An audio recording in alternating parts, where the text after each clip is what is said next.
Buenas noches a todos. Hoy les hablaré un poco sobre el tema de las sociedades anónimas, exponiendo sus principales características, algunas de sus ventajas y desventajas, entre otros aspectos que podríamos tomar en cuenta en un futuro si deseásemos construir una sociedad. Para dar inicio al tema debemos saber principalmente qué es una sociedad anónima. La sociedad anónima es un tipo de sociedad mercantil existente bajo una denominación social y cuyos socios tienen una obligación limitada al pago de sus acciones o participación al capital social. Es el tipo de sociedad mercantil más usada y común en México, empleándose para el desarrollo de actividades empresariales como comercio, agricultura, ganadería, finanzas, servicios, etcétera, etcétera. Este tipo de sociedad está regida por la Ley General de Sociedades Mercantiles, que es la legislación encargada de regular todo lo que concierne a la constitución y funcionamiento de la sociedad anónima en México, y no solamente de esto, sino de todo tipo de sociedades, sociedad limitada, sociedad de comandita, etc.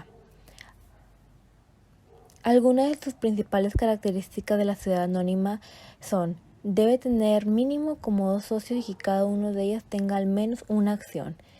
El capital social se divide en acciones. La responsabilidad de los socios o accionistas se limita al pago de sus acciones. Esta se constituye con un capital mínimo de 50,000 pesos.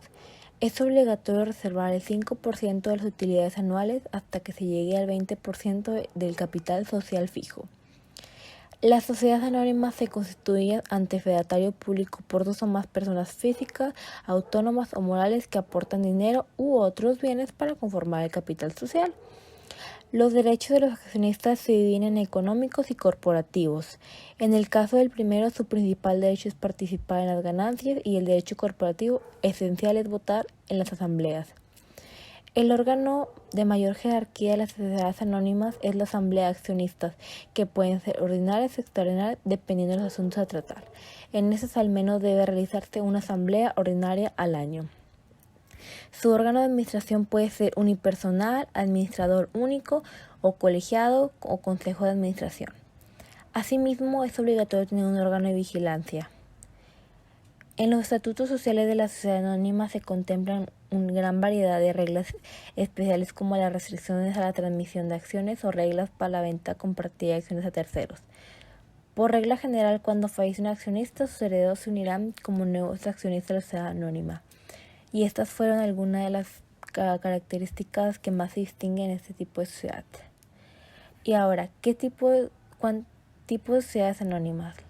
Las sociedades anónimas pueden ser de 2 tipos: de capital abierto, que son aquellas que aspiran a numerosos accionistas, los cuales gozan de mayores libertades mercantiles respecto de sus títulos que van a la bolsa de valores.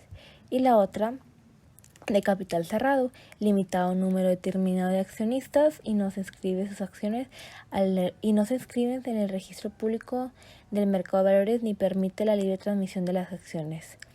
¿Cuáles son los elementos que componen una sociedad anónima? Una sociedad anónima usualmente se compone de una junta general de accionistas, que comúnmente es la llamada asamblea general de socios, en la cual se eligen los encargados de la administración de la sociedad a partir de la participación de sus accionistas. Un administrador de la sociedad, el que ejercerá las funciones ejecutivas y representativas de la sociedad. Un consejo de vigilancia, una figura que no existe en todos los países, pero que se encarga de supervisar la labor de los administradores y mantener los asuntos de la sociedad bajo control interno. Por último, hablaremos de las ventajas que tiene de crear una sociedad anónima. Algunas ventajas de construir una sociedad anónima son: la libertad. Los socios pueden comercializar libremente sus acciones y la sociedad puede cotizarlas en la bolsa de valores. Protección. Dado que los socios tienen una responsabilidad ilimitada, sus bienes personales están protegidos. Flexibilidad. Pueden constituirse con un número variable de socios, pudiendo en algunos países incluso ser de uno solo. Desventajas, y por el contrario, desventajas de este tipo de asociaciones son: capital mínimo. Para construir una sociedad anónima suele ser necesario un mínimo de capital disponibles y comprados según lo estipule la ley. Estricto funcionamiento. Es mucho más estricta en su accionar y más rígida que otras formas de mercantil, ya que se encuentra más supervisada por el Estado. Alta tasa impositiva. Es usual también que las sociedades anónimas sean pechadas con elevados impuestos, pero esto no es una regla estipulada.